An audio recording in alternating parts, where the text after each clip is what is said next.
Coming up on Mountain News this morning, state and local leaders gather in one eastern Kentucky city to discuss the future of the Commonwealth. And we take a look at how the costumes you're likely to see you or your kids to hunting for some sweet treats on Halloween night. Dedicated to eastern and southern Kentucky, this is WYMT Mountain News this morning. Oh, good morning there. My goodness, I guess I just kind of checked out for a second. It's this cold temperatures. I'm Dakota Makris. Good morning. 6 o'clock here on this Thursday. Let's take it over to meteorologist Cameron Aaron. Cameron, good morning to you. Good morning, Dakota. We are trying to make it through this Thursday. We're on the struggle bus this morning. Both of us are. Yeah, and I told you, I was off because I was sick, and I told you, I said, I still got it. No, I don't.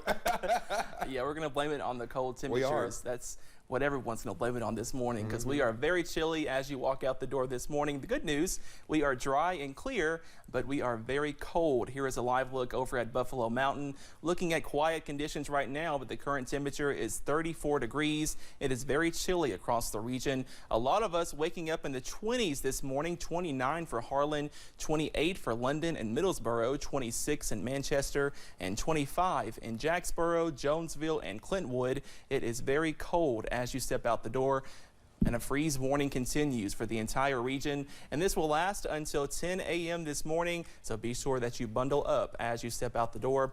We are dry and clear on satellite and radar, and that dry weather will continue for the rest of your Thursday. Temperatures warming up into the middle and upper 50s, and how about middle 70s by this weekend? We'll talk about it in just a little bit. Dakota?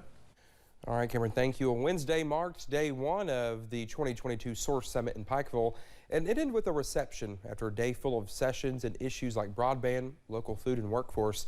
But there was another full day today. Our Jordan Mullins has more on the summit.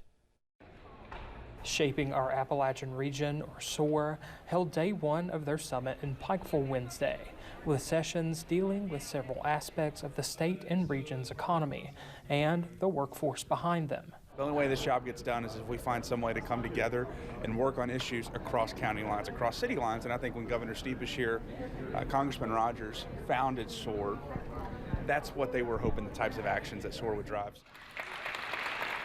Congressman Hal Rogers and Governor Andy Beshear also announced nearly $25 million in funding for various economic development projects, expected to create more than 200 jobs.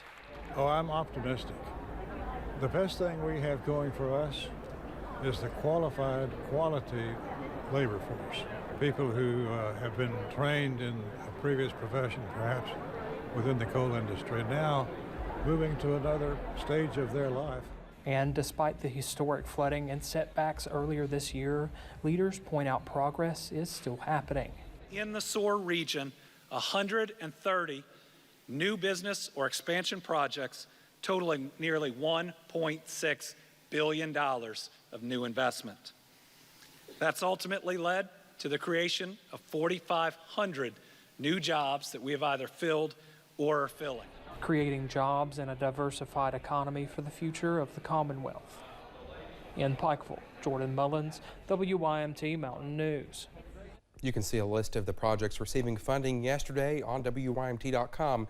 We'll have more from the summit as it continues today, including live coverage at 1 o'clock on WYMT. And our own Steve Hensley will be moderating a panel discussion on long-term flood relief, and we'll be live in Pikeville this evening at 5:30 and 6. The average gas price in Kentucky remains below the national average. AAA reports a gallon of regular gas cost on average $3.46 in the Commonwealth. On Wednesday, that is 39 cents cheaper than the national average. The cost is actually down 1 cent from Tuesday's average and down 5 cents from about 1 week ago. It is still up about 19 cents from a month ago and 39 cents from 1 year ago. Well, it's no secret. The cost of insulin, it's high despite efforts to cap the price. Because of that, recent studies show that nearly 1 in 5 adults in the U.S. with diabetes, they're rationing their insulin supply to save money. Well, the American Diabetes Association reports more than 13% of Kentucky's adult population is diagnosed with diabetes.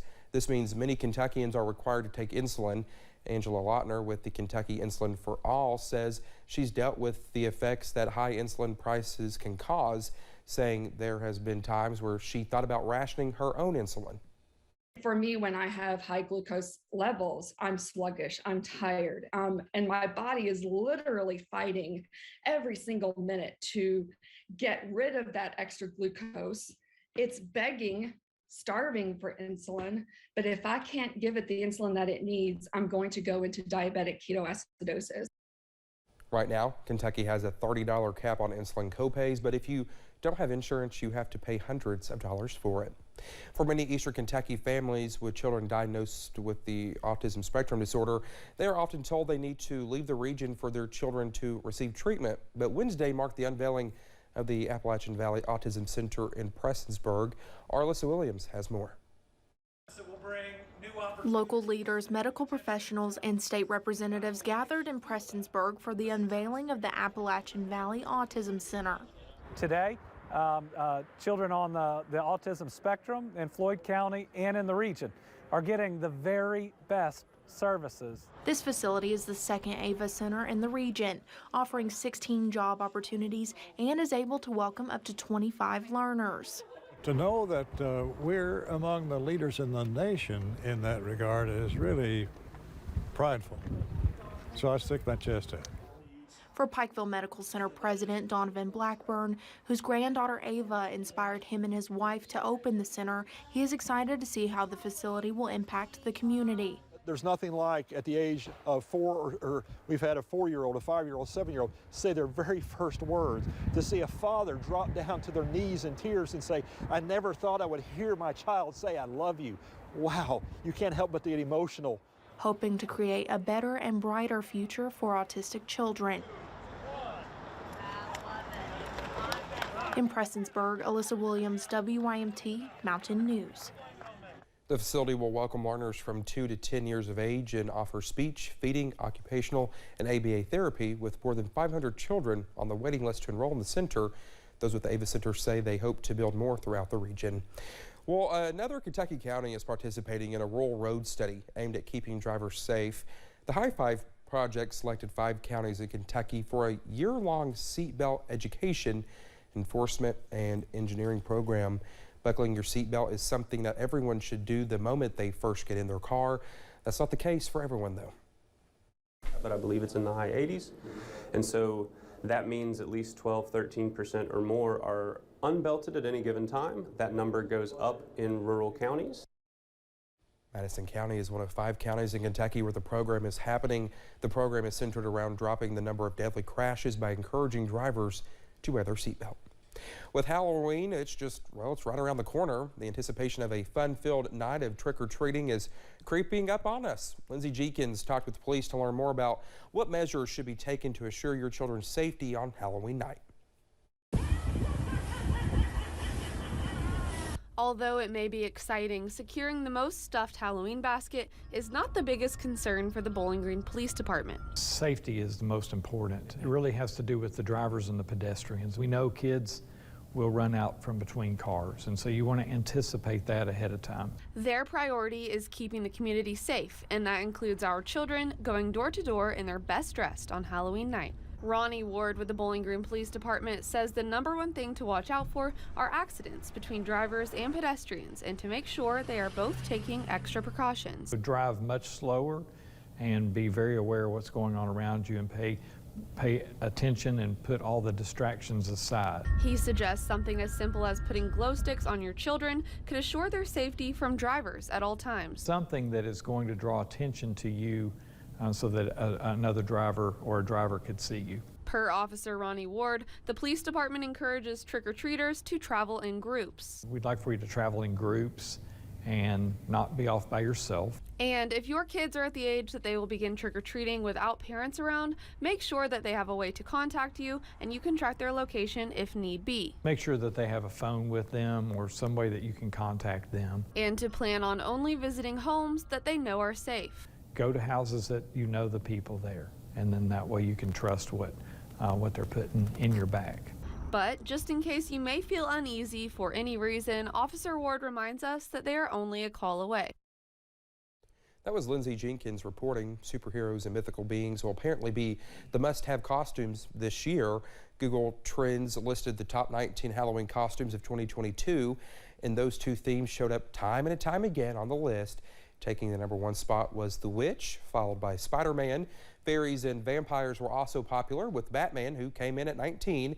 Characters who found renewed interest on network and streaming shows also garnered attention, including those from Stranger Things, Hocus Pocus, and Chucky. Google Trends used its Fright Gest tool to create the list, analyzing the most searched costume ideas nationwide.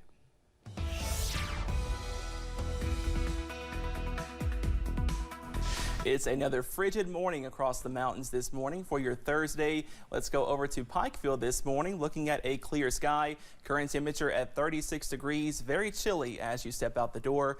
All of us are quiet on satellite and radar, looking at a clean sweep this morning, but temperatures, that is the big story. 36 for Pikeville, 25 in Clintwood, 37 for Jackson, 28 in London and Somerset, and 27 over in Middlesboro. So you may need to give yourself a little bit of extra time this morning to defrost the car and warm the car up, because it is very chilly as you step out the door. But we are going to slightly warm up into this afternoon, middle to lower 50s, and we warm into the 70s by this weekend. I have your full forecast coming up in just a little bit. Dakota? All right, Cameron, thank you so much. When we come back here on Mountain News this morning, tensions continue to grow in Europe as portions of Ukraine taken by Russia are put under martial law. We'll have more on that serious situation when we come back.